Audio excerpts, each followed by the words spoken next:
Assalamualaikum warahmatullahi wabarakatuh. Perkenalkan, saya Milata Nifa, NIM 18231126. Di sini saya akan mempresentasikan cara pembuatan donat.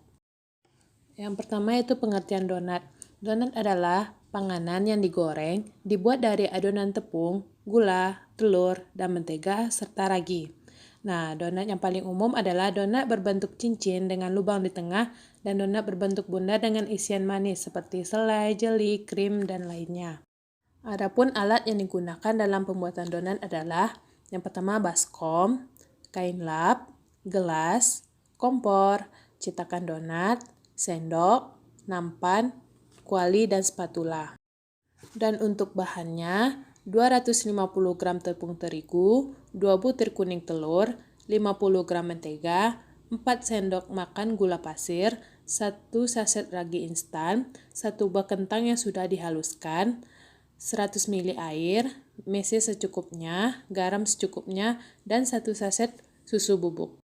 Untuk cara kerjanya yaitu yang pertama tuangkan ragi ke dalam gelas.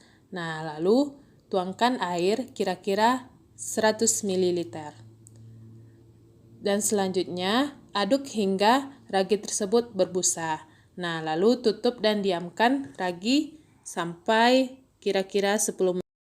Nah, lalu masukkan tepung terigu, gula pasir, dan susu bubuk. Lalu aduk hingga merata. Nah, lalu tambahkan ragi yang sudah mengembang, lalu aduk lagi hingga merata. Lalu tambahkan kentang, kuning telur, dan aduk hingga merata. Nah, jangan lupa tambahkan mentega dan diaduk lagi. Lalu setelah kalis, tutup adonan dan diamkan sekitar 60 menit. Setelah didiamkan 60 menit, lalu bagi adonan menjadi beberapa bagian dan beri bolongan pada bagian tengah donat. Lalu tutup kembali adonan hingga mengembang. Nah, setelah mengembang, goreng donat hingga keemasan. Lalu saring dan beri topping donat sesuai selera. Nah, donat siap disajikan. Nah, pengertian ragi. Ragi adalah makhluk hidup. Bahasa umum atau ilmiahnya adalah yes. Untuk ragi, roti biasanya adalah Saccharomyces cerevisiae. Nah, ragi atau fermen merupakan zat yang menyebabkan fermentasi. Ragi biasanya mengandung mikroorganisme yang melakukan fermentasi dan media biakan mikroorganisme tersebut. Nah, dalam pembuatan donat ada beberapa peranan ragi. Nah, yang pertama yaitu memproduksi karbon dioksida sehingga membuat adonan naik. Nah, karbon dioksida yang dihasilkan saat proses fermentasi setelah ragi tercampur rata dengan gula dan pada adonan. Nah, karbon dioksida yang dihasilkan akan menyebabkan adonan mengembang sehingga menghasilkan bentuk yang lebih besar. Nah, yang kedua yaitu sumber pematangan adonan. Hal ini ditimbulkan karena adanya reaksi dari ragi yang menghasilkan alkohol dan asam protein pada tepung terigu, serta secara fisik gas karbon dioksida meregangkan kandungan protein pada tepung terigu.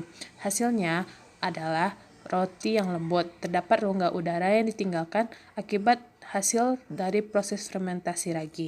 Yang ketiga yaitu mengembangkan rasa pada saat fermentasi.